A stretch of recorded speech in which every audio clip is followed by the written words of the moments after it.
Саламатсыздарма? Отыра қойыңдар.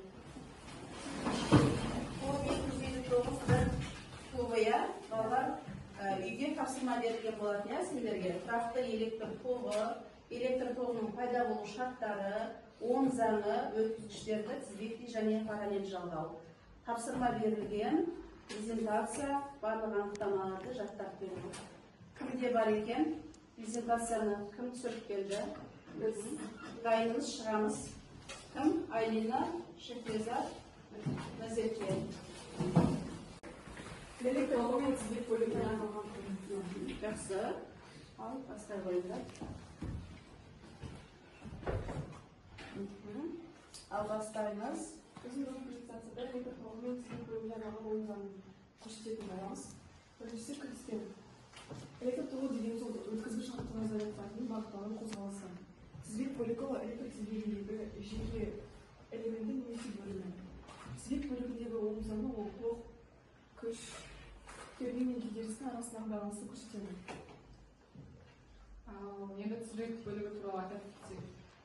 Тізбек бөлігі бізде жалпы тек бір элементтен ғана тұрады, және біз оны күнделікті өмірде резистор, лампа, және де тізбек тоғы бізде тізбек тоғы бөлігінде тек тоқ бір ғана жақтан келеді, және де кернеу элементі арқылы түседі. Оң заңның анықтамасын айта кететін болсақ, оң заңы дегеніміз электр тізбегіндегі тоқ күшін кернеуді және кедергіні байланыстыратын негізгі заң болып табылады. Оң заңның графигін туралы айта кететін болсақ, тізбек бөлігінде тоқ пен кернеудің байланысы сызықтық, ал түзу сызық болып, көлбеуі тоқтың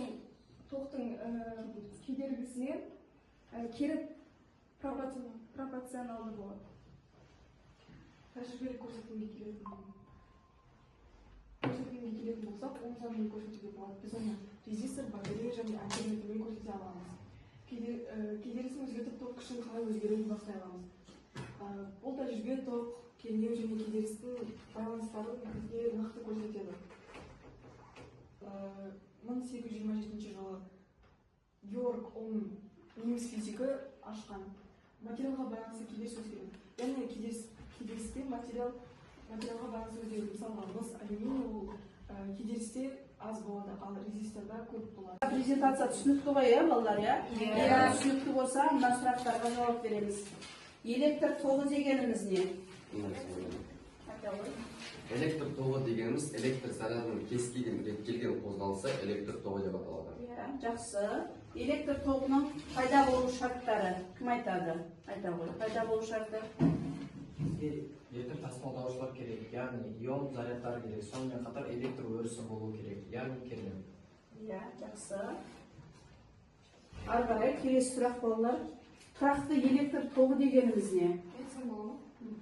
Тұрақты электр тоғы дегеніміз ол бағыты бойынша, шамасы уақыты бойынша өзгермейтін тоқ күшін айтамыз. Жақсы. Ары қарай келесі анықтама деген ұғым бар, кім айтады? Электр кернеуі деген не?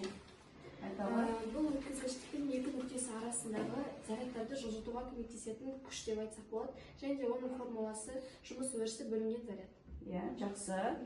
Жұмыс қандай өлшем бірлікпен өлшенеді? Кім айтады? Жұмыстың өлшем бірлігі.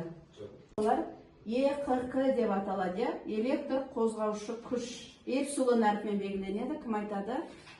Зарядтың тоқ көзінен алған электр энергиясының тоқ күшінің құрылысына тәуелділігін сипаттайтын шама ол электр қозғаушы күш деп аталады. Күш деп аталады, жақсы. Электр қозғаушы күштің формуласы қалай? Тізбек бөлігі үшін оң заңы. Кім ашты, қалай тұжырымдалады? Кім айтады? Айта ғой.